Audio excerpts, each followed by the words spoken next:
Hey guys, it's a Dividend guy coming at you with another Robinhood portfolio update. Hopefully everybody's having a great day in the market. You know I always wish the best for my viewers and subscribers.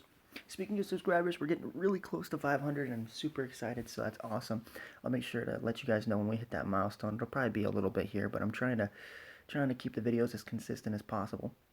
So, with that being said, guys, I did make a couple changes to the portfolio. I made a video earlier about it. So, I did sell Lowe's and I sold PBCT, and then I got paid by Altria $130 for the dividend. And then I did transfer cash over because I have my balance that I want in my savings account. So now anything extra will be allocated to the portfolio, which is great.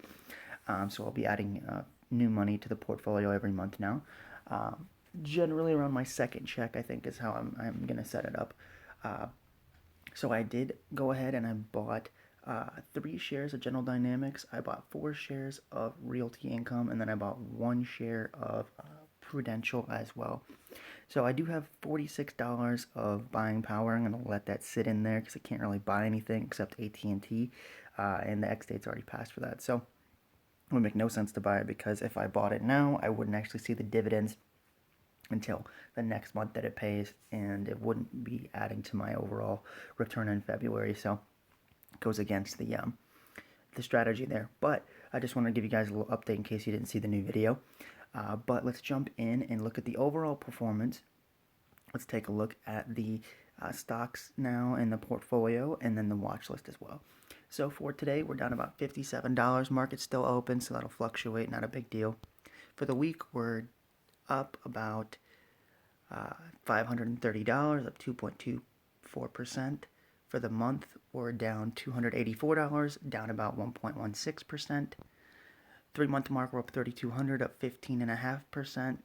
For the year, we're up $1,100, up 5.05%. And then all time, since April 13th, 2018, which is crazy, because that means that we've invested for over 2 years, gonna be hitting 3-year mark here soon. Just seems insane to me. We're up $3,600, up 17.5%. So we have a buying power right now, a balance of $46.12. I wanted to actually, ironically enough, price movement for Aflac. I know it moved up because I wanted to buy some and I can't because of the 5% increase, or the 3.4 or whatever increase that it had when I tried to buy it. So thanks a lot, Aflac, for bumping up so I can't buy it.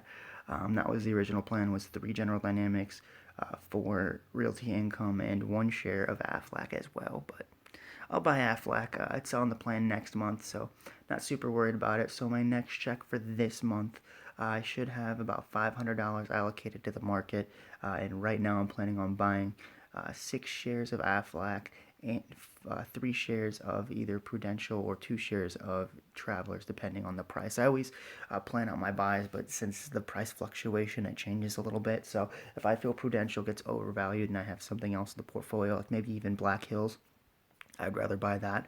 Then I'll go ahead and do that. But I always plan out my buys. It's not like written in stone. I just like to have an idea of the stocks I'm going to be purchasing. So let's jump into the individual holdings here, starting with Realty Income. Down big today. I'm happy I bought some.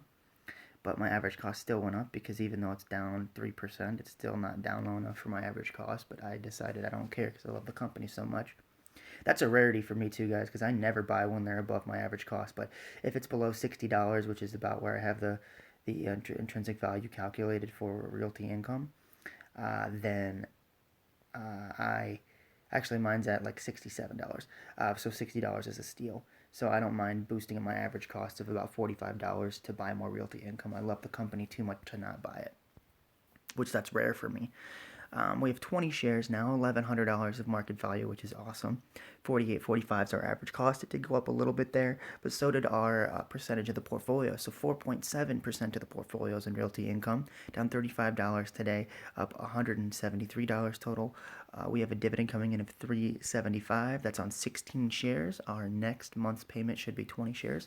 So our dividend income went up to like $401, I think, for that. So $401 a month, not too bad. Eventually, it's going to be paying us like $20 to $40 a month, which I'm really excited about.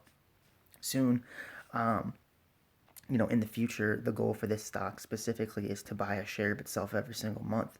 because with this stock, it's a monthly payer. So if I have $60 of passive income a month, then I can just keep buying shares and I don't have to allocate capital. Well, I'll still allocate capital because I love the company, but the goal is to be dividend efficient. But with most stocks, as you guys noticed, with the dividends with Altria, I didn't buy Altria stock with it. I bought General Dynamics because next month it pays. So the thing is, if I bought Altria, then I would have to wait until April for that money to come back into my account, so that dividend would increase, which is great, and it buys more of itself, but I have to wait 3 months for that to be in my account, which doesn't make sense to me. I'd rather compound it at a faster rate by buying General Dynamics, which I checked the X dates the 14th. Today was the 12th, so now I have General Dynamics paying me $3.30 instead of whatever that money would have bought or paid me in Altria. And even though Altria's dividend might have been more with $130, I'd rather have the money in my account now, buying a good quality dividend stock, and it compounds faster because it hits my account quicker. The faster you get the money in your account, the faster it's going to compound, which I know over time, I've seen studies on it, like Realty Income and other monthly paying stocks. It doesn't compound as fast, or excuse me, doesn't compound that much faster than the 3 month strategy, but it is a little bit more significant, so that's why I wanted to go ahead and do it. But that's not a recommendation to be buying monthly stocks, guys. Most of the stocks that I've seen that pay monthly are garbage. I wouldn't even touch them with a 10-foot pole. The reason that I bought Realty Income and the reason that they're different is because they use triple net leases, which means that they have their tenant lease the building, and then the tenant pays for all the maintenance, all the upkeep, everything within the building, and they just get paid rent. Realty Income gets paid rent and has no liability towards the building. The tenant takes all of that when they rent it out from Realty Income. So that's why I like them so much. And they're my favorite real estate stock on the entire market because of that business model. But anyways, guys, I bought 4 more shares of Realty Income. Really happy to see 20 shares there. Excited about that. And that 4.7% is going to go way up. Like I said, this is going to be a core position in the portfolio.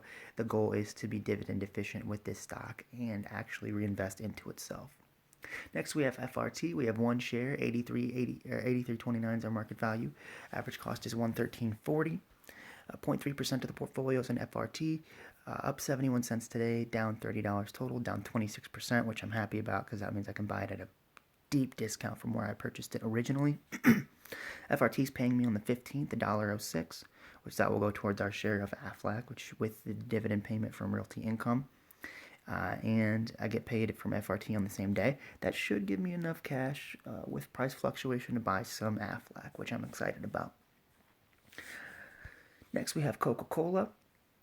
We have 21 shares, a little over $1,000 of market value. Average cost is $51.39, so a little cost on average opportunity there for Coca-Cola. 4.3% of the portfolio is in Coca-Cola, and we know that's going to go up because it's going to be a core holding. Down $4.83 today, down almost $30. Total down 2.75%. Not super worried about Coca-Cola. Love them. Payout ratio is a little high for me, but they are dominant in their field, so I don't mind that high payout ratio. This is my favorite stock on the entire stock market. I love Coca-Cola. It will be a core foundational stock for me and be one of my bigger positions. The only issue or quarrel that I have with Coca-Cola is that it doesn't pay 1, 4, 7, 10. It pays 4, 7, 10, 12, which I'm okay with. I like Coca-Cola paying me for Christmas, but I would rather it be on the same pay date as everything else because it kind of throws me off a little bit sometimes. But Coca-Cola and Pepsi are going to be very big positions in the portfolio, as well as Allstate. Next, we have Altria. This is a big pair for this set of months, and I will not be buying any more of them because I'm using their dividend to buy other stocks, and I'm heavily exposed to the tobacco industry and the pharmaceutical industry and the oil industry, so I'm not going to be purchasing any of those this year. That's my whole goal, is to get my percentages down to a comfortable level. So I have 151 shares, $6,100 of market value. Average cost is $43.59. Over 25% of the portfolio is in Altria. That's way too high. We have 80 some dollars, 1.3%. Then total we're down 420, down 6% on Altria. No issues with Altria here. I bought it because it was undervalued. Still is, according to my average cost. I do want to add more to this position, but I don't want to add I want to add more because it's undervalued, because of course I want to go after undervalued securities, but I don't want to have 60% of my portfolio in one stock. Right now, 82% of my portfolio is in four stocks, and that is not gonna that's definitely gonna change this year. So I'm gonna make sure I spread out my allocation a little bit better. It made sense when I was investing before, because these were the stocks that were down, more than anything else, being Altria, AT&T, and ExxonMobil, and they still are. But that doesn't mean that there aren't other quality companies out there that I don't want to add, and that that will be undervalued during the year. That's why I added a few more securities to the watch list, so I had more of an array of companies to pick from in sectors that I understand. So then we have AT&T. We have 126 shares, $3,600 of market value. Average cost is around $30 a share, which is about my intrinsic value for the stock. About 15% of the portfolio is in AT&T. That I'm actually okay with. We're down $30 today, down 131 total, down 3.5%. So the reason that I don't have an issue with AT&T being this high is I love telecom and I love Warner. So they own Warner assets. So they own Wonder Woman, Batman, Superman, the whole DCEU. They own the rights to Harry Potter. They own Iron Giant, Looney Tunes, the Arkham Batman games. Just like they own a lot of good content, since they own Friends and HBO Max as well, and I believe The Big Bang Theory. So they have a lot of content that they own. People like to watch, so I'm not super worried about Warner. In fact, I wanted Warner before I wanted Disney. So this being together in AT&T is phenomenal for me as an investor. It is my second favorite entertainment stock behind Disney, of course, but AT&T is my favorite telecom. And the reason why I'm not worried about it, and I will add to AT&T, is because, one, I don't have any insurance companies that pay this month, and I don't believe I have any real estate companies either, but I do have like General Dynamics and other companies that I did, Clorox, Procter and Gamble. So I have companies that I want to add, but AT&T might be a better value, and if it is, I'm going to attack AT&T, because it's honestly, Procter and Gamble is my favorite company in this set of months, but AT&T is like right below it. So if Procter and Gamble isn't presenting a value, which normally it doesn't, it's quality, so it doesn't usually go down. I will be buying more AT&T and probably Clorox than anything else this year. But I've had some questions about AT&T and why there's a differentiation between, say, Altria and Avv versus AT&T, and that's because I actually like Avv as well. I just don't want to buy it at a inflated price.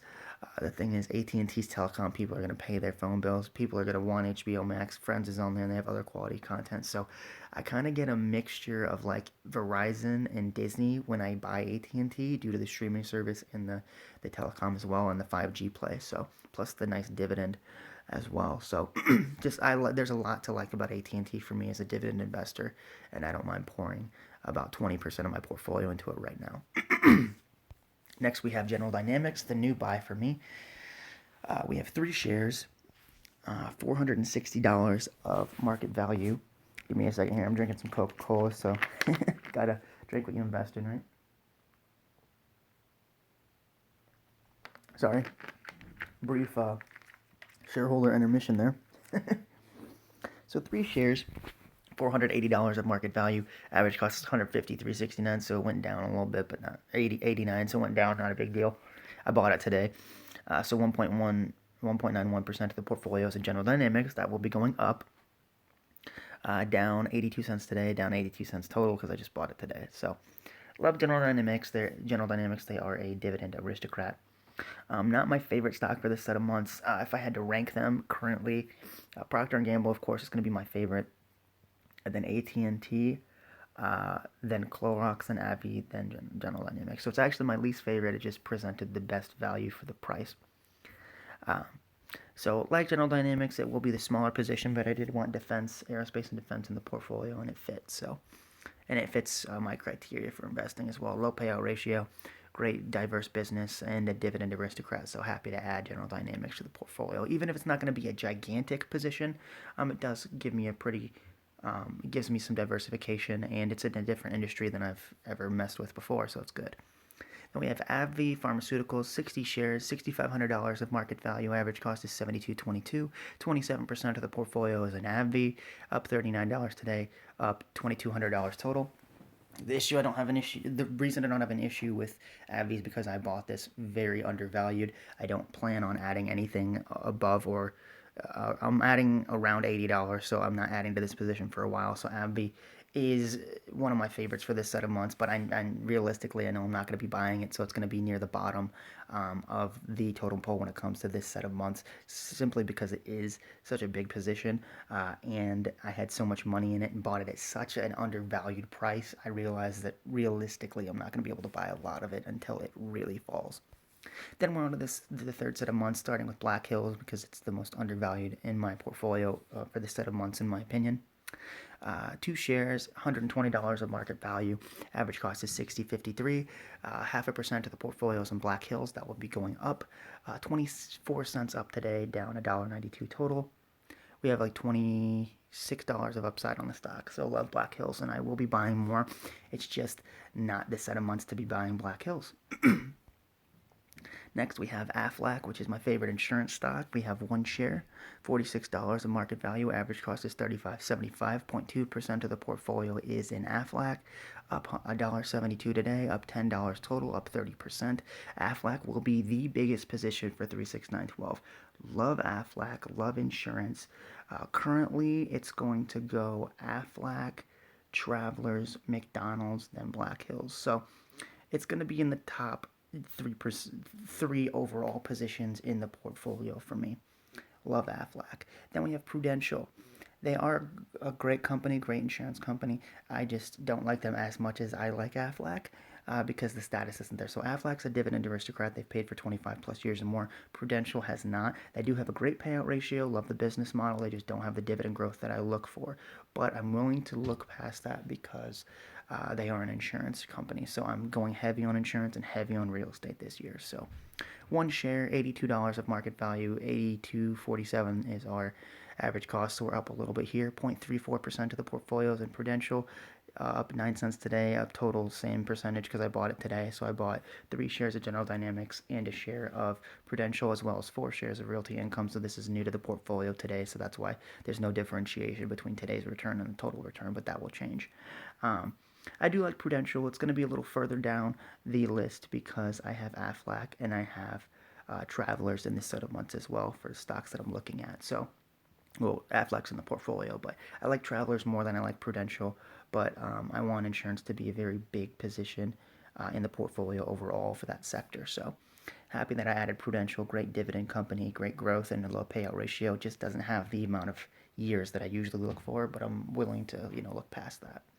Then we have McDonald's, real estate stock. We have 2 shares, $420 of market value. Average cost is $214.90.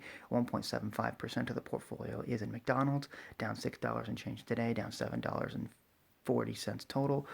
Love McDonald's at a little bit of a down spout right now. Great price to buy it at. If I had the cash, I'd deploy it. J&J, my favorite dividend king for this set of months. 2 shares, $315 for market value, $135 for average cost. 1.3% of the portfolio is in J&J, down $340 today, up $43, up 16% on 2 shares of Johnson & Johnson. Then the big payer for this set of months being ExxonMobil, $4,000 of market value, $52.74 is our average cost. 17% of the portfolio is in ExxonMobil. That will be going down drastically this year because, as you guys saw, I do have insurance in this set of months, and that's where the capital will be allocated this year. $67 we're up today. Total, we're down $440, down 9%.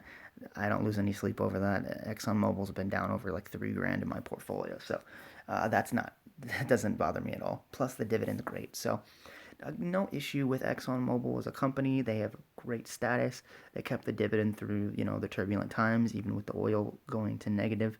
I'm very bullish on oil as an industry, and I think it will serve us very well for the next 10 to 12 years. I don't see EV taking over that quickly. But I am overexposed to oil, and I want insurance to actually take over for this set of months. So I will be buying everything but ExxonMobil essentially for this set of months. Nothing against ExxonMobil, I'm just overexposed to it. So, guys, right now, since real estate and insurance are my main plays for this year, right now, FRT is a glaring value in the portfolio. AT&T is great because I don't have real estate or insurance for that set of months. So that's where the capital will be allocated if nothing else is a deal. And then as for 36912, it's going to be insurance and it's going to be McDonald's, honestly. If Black Hills stays as undervalued as it is, I'd add to the utility too, but it's not going to be the main focus. So I have my picks, I have my strategy for this year, but I do want to make sure I make it clear. I'm going after insurance, I'm going after real estate, right? But if there's something in the portfolio, like let's say, FRT is a glaring value right now. Now I also am gonna, add a couple insurance companies for this set of months too, being the first set of months. But if FRT is a better value than say Allstate, I'm going to be buying FRT. I'm not going to overlook it because it's still within my circle of competence and it's still, in one of my main focuses is in real estate this year. So let's take a look at the watch list real quick. So Allstate at 110. This is my second favorite insurance company, by the way. 125, so $15 of upside. I'd be buying Allstate today. Chubb, this is another insurance company that I found great. I love it. I love insurance. So as of right now at 155, 167, so I wouldn't be buying Chubb right now, so my capital will be allocated to Allstate. But then we have PepsiCo, 139. I'd actually consider buying it here. Then McCormick. I added them because they're a dividend aristocrat, and I've had them on the watch list before. This just kind of evens it out. I do have more stocks in 1 and 3 than I do in the second set of months, and I might change that over time. I might get rid of, say, Chubb, or maybe even, and it's probably the only one I'd probably cut out, but I might reallocate and switch so I have another stock in the second set of months, but I like it how it is right now. But McCormick is a dividend aristocrat at $92 a share. Not quite enough upside for me, but I'm excited to add it to the portfolio. Then we have Procter and Gamble at 137. Close to a buy for me, but not quite yet. But this will be, if it dips enough for me, this will be the main focus for this set of months, even over AT&T. Clorox, love Hidden Valley Ranch, and of course their cleaning products.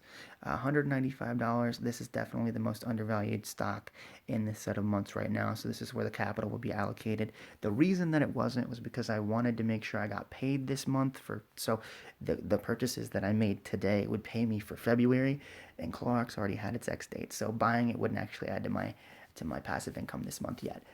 But I will be adding to Clorox. When it comes to where they fall for me, it goes Procter and Gamble, then AT&T, then Clorox, then General Dynamics, and then AbbVie because I'm overexposed in AbbVie currently. But I do like Clorox, and I think it's a phenomenal company with great upside potential right now. Then we have Travelers, so we're on to 36912, so more insurance, surprise, surprise, at $139, not touching it. Because the high is at 100, or the 52-week high is at 141, so really close to a tie there. So of course, not touching it here, but I will add it in the future. Then we have Berkshire Hathaway. This is another insurance company. They own Geico, they own Wesco, and they own Gen Re. I've been watching a lot of Berkshire Hathaway annual meetings, and that's why I decided to get big into insurance, because I like how the business is set up, and I've done a lot of research on it. So I did research on a bunch of different insurance companies and wanted to refocus the portfolio into both insurance and real estate, and this is one of my favorites. Geico is phenomenally run, as well as all the other insurance subsidiaries. See's Candies, Coca-Cola, they have a big position in Apple, and American Express, and then a bunch of smaller holdings in coatings, paints, food, just distribution. They have railways, they have energy, they have utilities. Berkshire is insanely diversified, so I definitely want a big position in Berkshire. In fact, I made the decision that when it comes to Christmas time, I will be buying shares of Berkshire, as many shares of Berkshire Hathaway as I can every year. That's going to be my Christmas present to myself, and that's going to be our annual tradition here on the channel, as I'm going to be buying Berkshire Hathaway before Christmas, so in December. So I will be adding some Berkshire. I might add it before Christmas too, because I just love the company so much. But this is a pure insurance play. Their float is insane. He even at the Berkshire annual meeting every year that I've watched, actually, he's made Buffett and Munger have both made a point to point out that the most important part of the financial statement for them when they do the annual letter is to shareholders is the amount of float that they have and the rate that the float is growing. So I'm kind of shadowed that from him and wanted to go ahead and get more float in my portfolio. That's why you see me adding companies like Allstate, like Chubb, like Travelers and Prudential, because I wanted more insurance in the portfolio, specifically because I like the business model, and I've done a lot of research on it. So I want to put that research to the into practice, and we'll see how it helps the returns. Then, of course, we have Disney to round out the portfolio, my favorite entertainment company. For Berkshire at 232, I don't care about the price, I'd buy it anyway. Disney at 175, about a buy, but this same thing as Berkshire, I'd buy it because I just want to own the company because I'm a fan of it. So, as of right now, guys, in the watch list, Allstate is a buy, McCormick is a buy, Clorox is a buy as well. So we have options in the watch list as well as the portfolio. Anyways, guys, thank you so much for watching. I'll see you tomorrow with another portfolio update. Remember to hit the subscribe button, and when you do, hit the bell notification so you don't miss any updates on my portfolio. Thanks so much for watching. I'll see you guys tomorrow with another portfolio update. Take care.